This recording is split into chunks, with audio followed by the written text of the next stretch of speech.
On the 3rd of August 2015, a lifting rig of a section of the Queen Juliana Bridge in Alphen aan den Rijn capsized.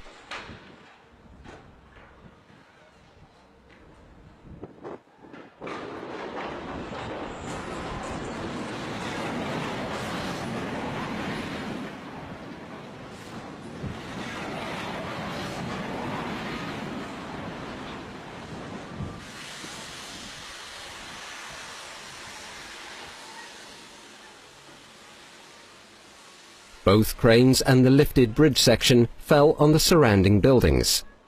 Many were completely destroyed.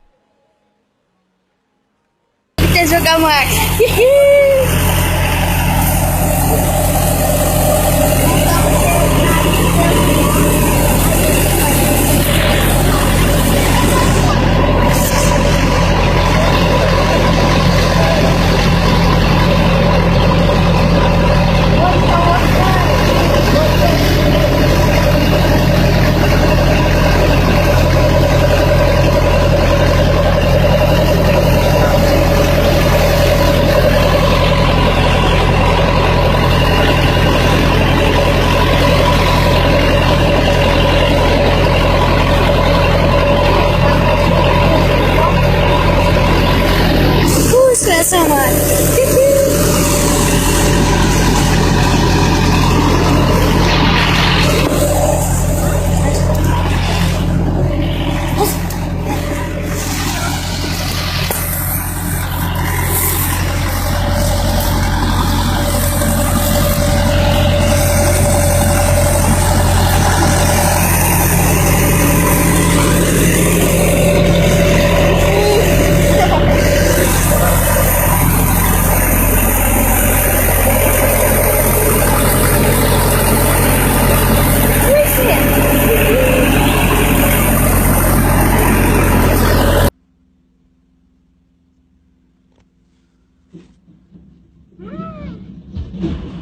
Ach du Scheiße.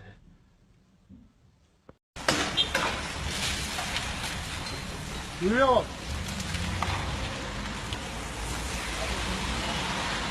Yani rica ettim ya, gelir aşağı, her yerden geliyor burası. Bizim makine kurtarma şansımız yok.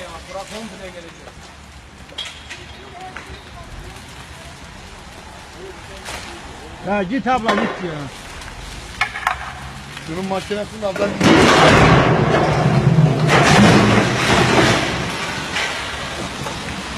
Kameraya çekin şurayı ya. Sen al işte makineye, sen çık istiyorsan ben alıyorum. Bırak şu makineyi yere atsana, bırak. Biraz yere.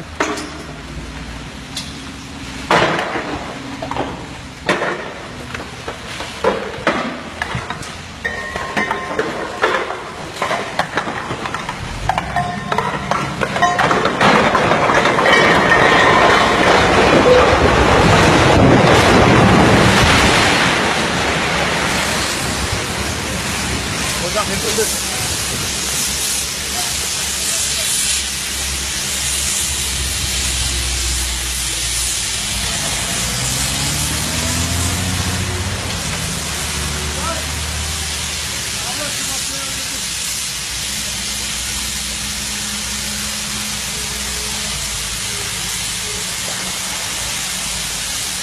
Bak abi, o bina gelir abi.